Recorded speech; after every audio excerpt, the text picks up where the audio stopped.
శ్రీ వెంకటేశ్వర స్వామి 40వ బ్రహ్మోత్సవాలను పురస్కరించుకొని ఎయిటింగ్లేన్ కాలనీలోని వెంకటేశ్వర స్వామి ఆలయంలో పలు ప్రత్యేక పూజా కార్యక్రమాలను నిర్వహించారు.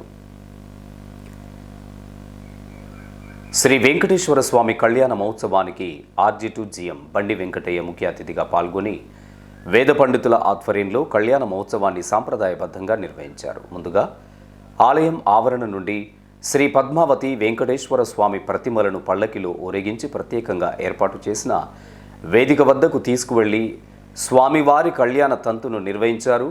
దేవదేవుని కళ్యాణం తిలకించేందుకు ఎస్ఓ2 జీఎం రాముడు, ఇతర అధికారులు, వేద పండితులు అధిక సంఖ్యలో భక్తులు పాల్గొన్నారు.